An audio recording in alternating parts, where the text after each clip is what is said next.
We will be looking at the updated 2026, or my updated 2026 election prediction. Now that the Iran war is over, it was more of a ceasefire, but we all know that Trump wants to get out of it, and it's basically over. So first, let's look at how the economy is doing. In 2025, we had very slow job growth, and we only had 180,000 jobs added to the economy, even though it was originally 584 estimated thousand jobs added to the economy, and then it got rounded down, or I guess revised down to 180,000.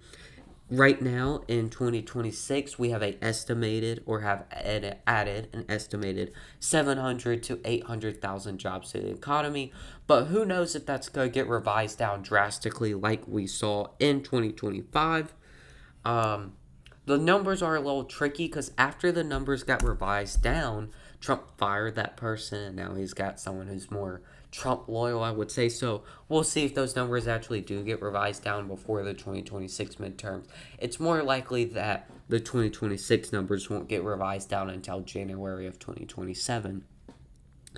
Let's look at the unemployment rate is 4.3% nationally, which has risen under Trump's second term. And the inflation rate right now is 4.2% in Trump's second term.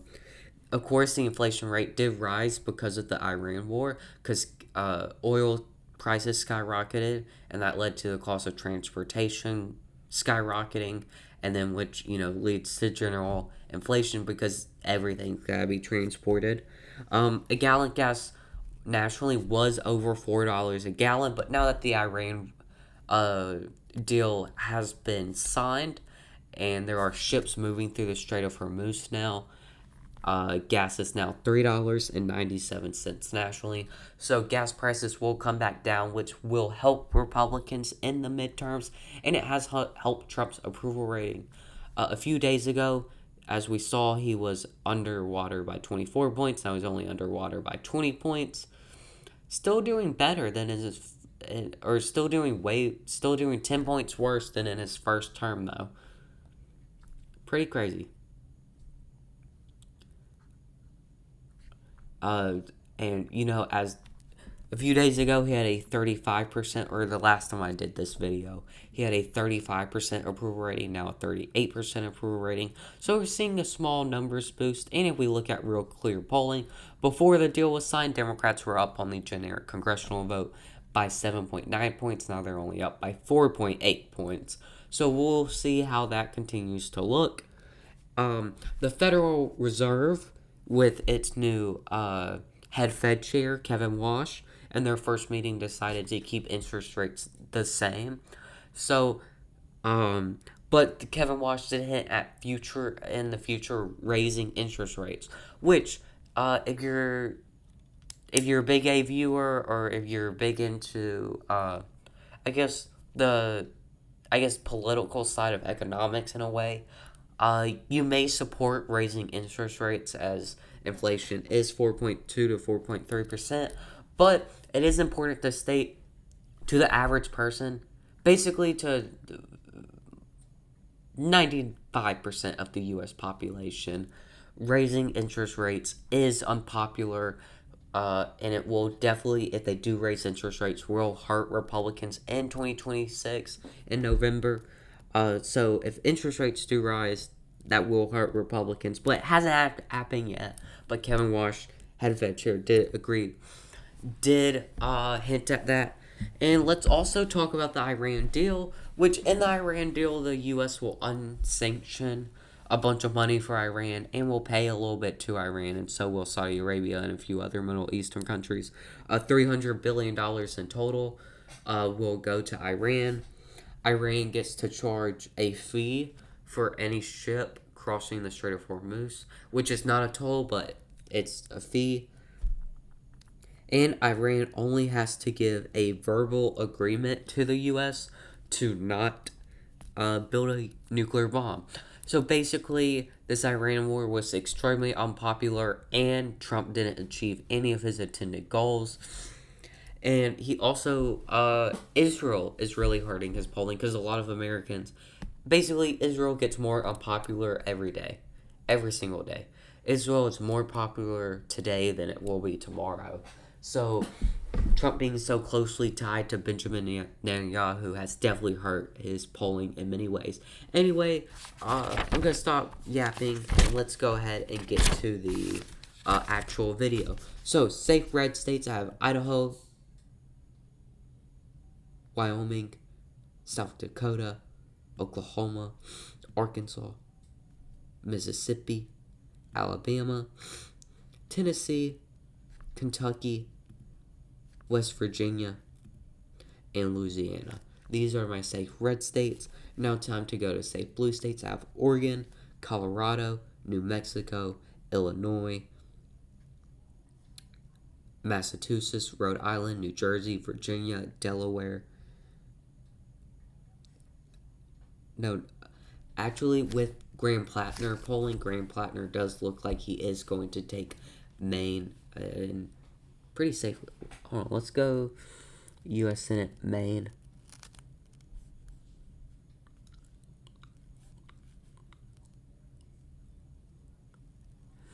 Never mind. Guess that one. Probably not Maine safe. Minnesota will probably move safe.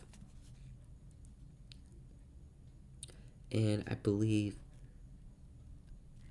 yes, that is all of my safe states for the Democrats. Now we'll go to the likely red states, which will be Montana,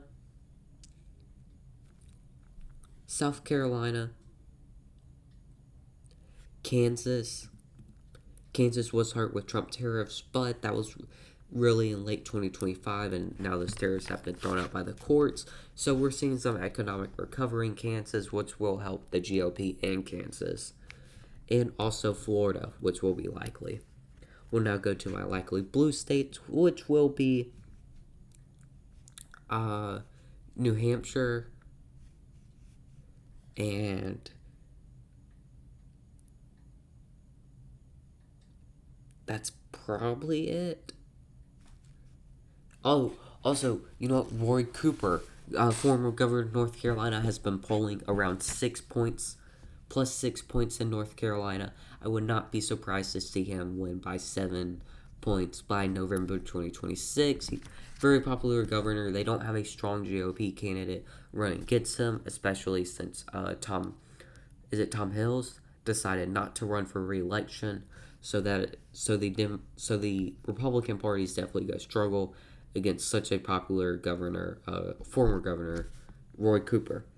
We'll now go to my closer battle states, which will be Georgia, where John Ossoff is facing a tougher GOP candidate than expected, but I still expect John Ossoff to win the state by around 3 points. Alaska, I expect to go blue, especially with Dan Sullivan. Dan Sullivan is not the most popular Republican senator. He has won tough elections in the past, but he is going against Pelosi, I believe her name is. Yeah, I don't know why I'm saying believe. Yeah. So I do think Alaska will probably go blue, possibly. I don't know. It's going to be a tough race, but if we go to Alaska polling,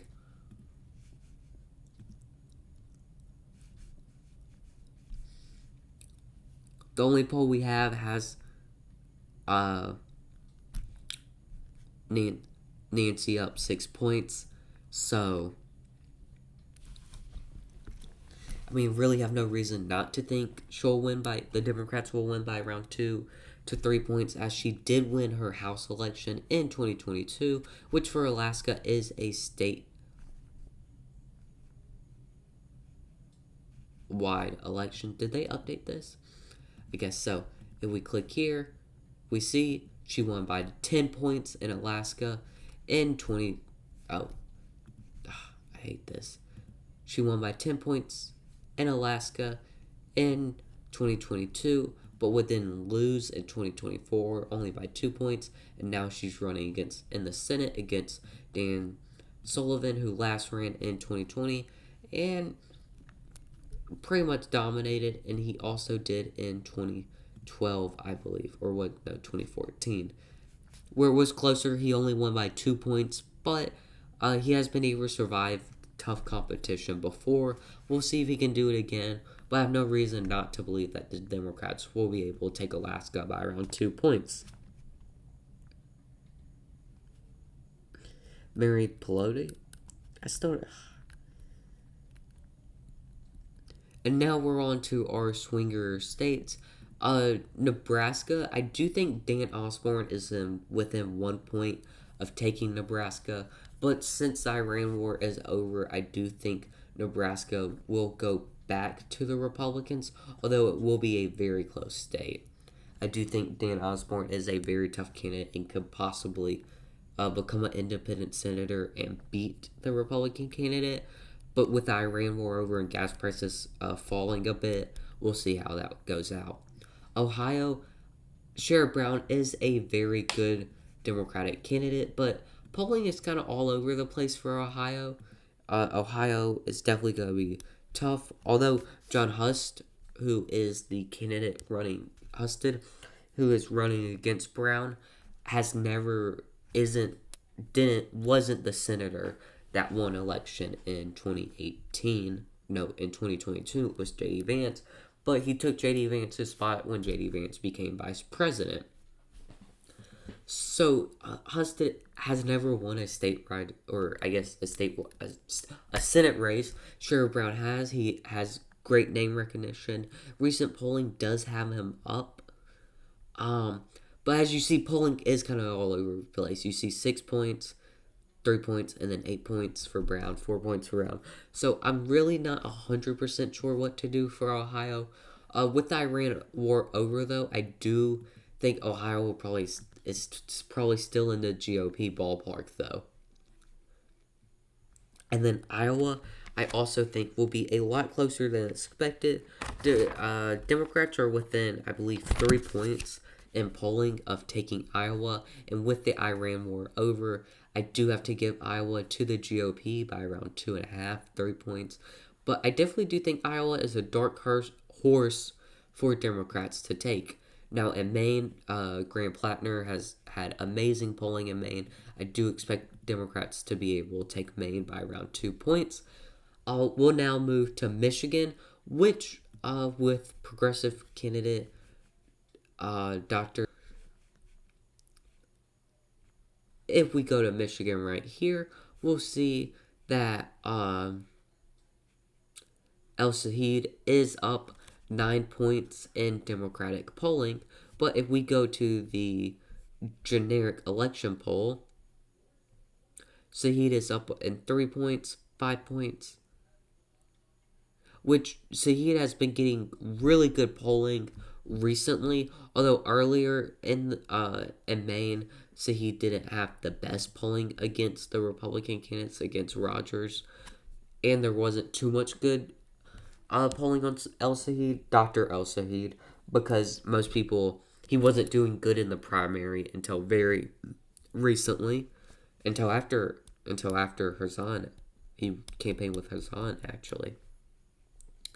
But as we see, Said is up 5 points against Rogers, 1 point against Rogers in a Republican-sponsored poll, and 3 points in a Democratic-sponsored poll. So I do expect Said to be able to take Michigan by around half a point. Now, Texas, I think, will be a very close race.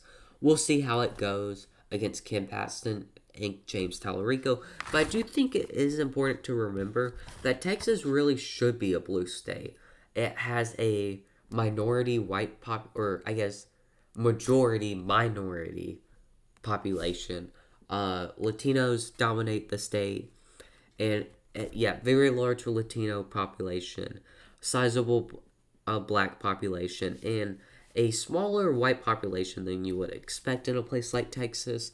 So just based off race, Texas should be a Democrat state. We're seeing James Tallarico do very good in polling against Ken Paxton. Ken Paxton has had troubles with legal troubles in the past. He does have a mugshot out there where he looks drunk to me. If we go to polling here, we see it's even. Paxton +2. Then Tallarico's up 3. Tallarico's up 7 in this Democratic poll, but even. But against Cornyn, Tallarico was up. Tallarico has been up for a solid amount of polls. I mean, you have to go back to January to find a poll where Paxton's up, besides very recently where Paxton got one nice poll out on him. I'm not too sure what to do with Texas. It's really a toss-up. It could go either way. Right now it could go either way. But with gas falling back down to under $4 a gallon, I think Texas is going red for now. But also Trump is just so unpopular. And Texas has been moving to plexus a lot in recent times. And the Democratic Party, the DNC, is going to spend unimaginable amounts of money to try to win this race. I think that's a pretty red strategy, though. I think they should focus on Ohio. But we'll see. Although, if Tallarico's able to win Texas, I do think Democrats are also able to take Ohio. But we'll see. Anyway, thank you all for watching. I hope y'all have all had an amazing day. If you made it this far, please like the video. And peace out.